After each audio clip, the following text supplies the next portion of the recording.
What does the clarinet, whose history dates back to the late 1600s, have in common with a more modern invention, the professional digital camera? Well, on the surface, not much, unless, of course, you happen to be Chip Phillips, an accomplished artist, regardless of whether it's with a clarinet or a digital camera in hand. Born in Redmond, Washington, and a graduate of the New England Conservatory of Music in Boston, Chip arrived in Spokane shortly after landing a job with the Spokane Symphony in 2000. His specialty? The clarinet, which has played an instrumental role in his life since the age of 11. I owe it to my dad. He started me on the saxophone in the 3rd grade and the clarinet in the 5th. And he was a clarinet and saxophone player himself, so he taught me from the very beginning. It was something I really wanted to learn. I picked it up pretty quick, I think. And he gave me a book, and I would look at the fingering chart and teach myself new notes, and then I got a private teacher pretty quick after that. As principal clarinetist in the Spokane Symphony, I just play the B-flat clarinet, or the more standard one. It has a unique sound that no other instrument has. It's in the range of the human voice. Another thing that the clarinet can do that I think is pretty cool is it can gliss. So go from a low note to high note, kind of, well, let me demonstrate.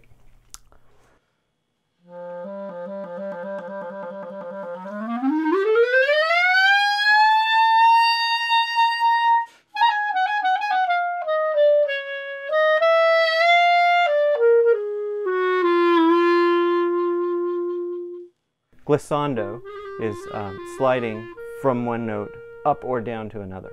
I think it was one of the things that attracted me to the clarinet in the first place because my dad would play that. So I thought, I really want to learn how to play that.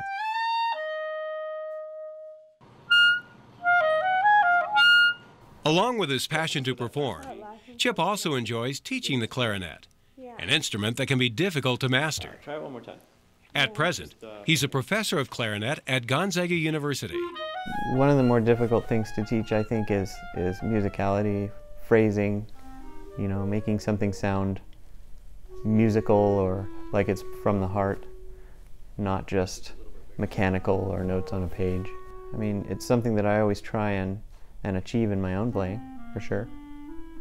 And it's kind of a difficult concept to teach. And I think it's really important for young people to have that pleasure from working really hard at something and then achieving results from it. For Chip Phillips, the clarinetist, the life principle of working hard to achieve success had always been focused on his music. But that all changed 4 years ago with his discovery of an art form not of sound but of sight, the art of digital photography. It's kind of a combination of my wife and my dad that sort of got me interested in the very start. And then I just started taking pictures of everything. I had no idea how much creativity you had with a camera, because I'd always just used the point and shoots. Then I was introduced to the photography of a landscape photographer by the name of Galen Roll, and from then on I just started pursuing that. I like to backpack, so I photograph up in the mountains.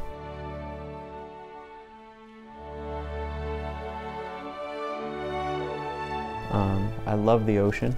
It's also my wife's favorite place on the planet.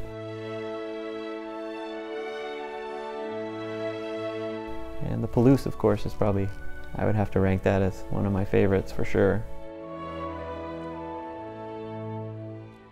The processing I do is very similar to the darkroom, techniques of the past, and basically I'm just trying to get the image to the point of what I remember it being like. So I don't add any colors or take away any colors or add any elements or subtract any elements. I think what helps is I look for that. I look for periods of time when the colors are going to be bright or when the light's going to be good. And if not, I usually don't take pictures.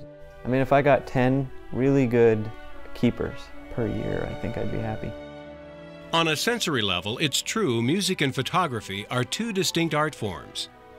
Yet what is also true is what they have in common, which according to Chip is more than one might think.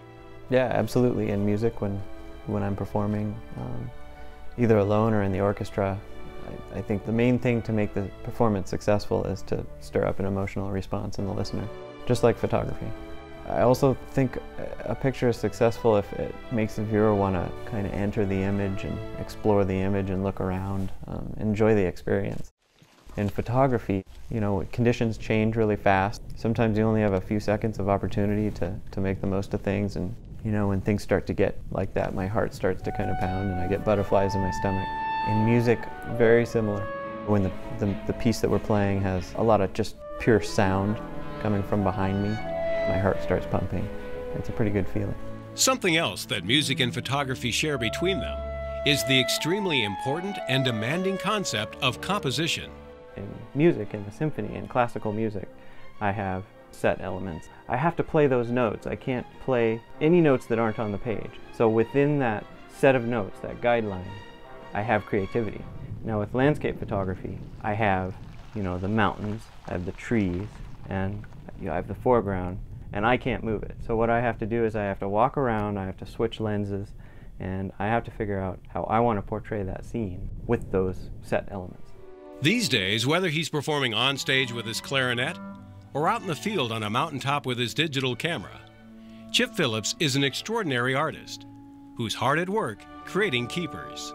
It's tough to make a living at just one art form, but to be able to do it with two, I feel very fortunate.